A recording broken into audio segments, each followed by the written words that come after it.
On December 12, 1993, Katrina Dillon was working in a compound where the lions are kept when they're not roaming free.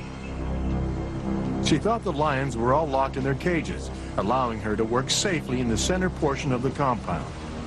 She didn't realize a 450-pound lion named Helmut had managed to open the door and get out of his cage. As I was walking back around to the center aisleway, I came face to face with him. We were 9 or 10 feet away from each other. The lion attacked. Every time that he would grab me, he would throw me, and then I would try to either pull myself or try to crawl or something. Every time I moved, he would grab me somewhere else and throw me again. The enormous lion was playing a deadly game of cat and mouse with his victim. Probably about 5 or 10 minutes into it, everything about Helmut changed. His eyes just changed. And that's when he grabbed my throat. Lions kill by suffocation. And that was the only time during the attack I gave up. I just figured I'm gonna die. I couldn't breathe, and I remember, saying goodbye to my family and saying I love you. I don't know why all of a sudden he dropped me, and we ran over to see another cat that we had up there at the time. For some reason, it was long enough for me to be able to pull myself inside. And I was able to pull the door shut.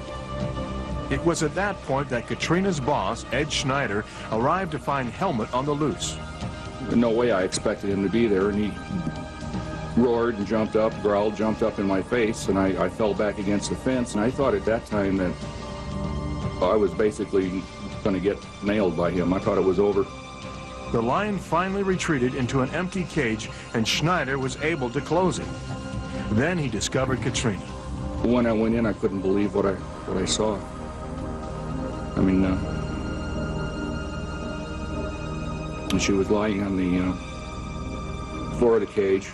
There was blood everywhere. She was totally soaked in blood, white as probably white as snow and about as cold.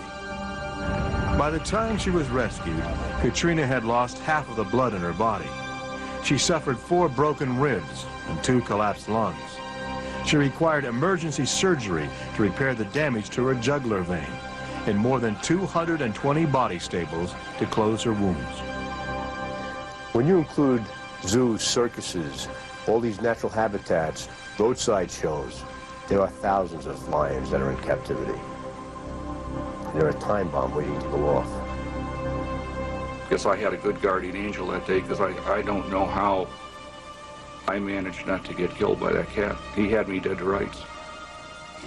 You can never domesticate a lion, you can never domesticate an elephant, and you shouldn't. They don't belong in your house, they don't belong, in a cage. They belong out in the wild, where they're supposed to be.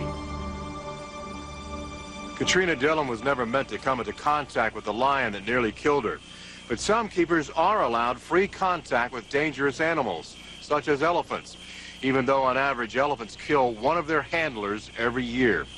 Recently, the Los Angeles Zoo was the scene of an elephant attack. Here's the story.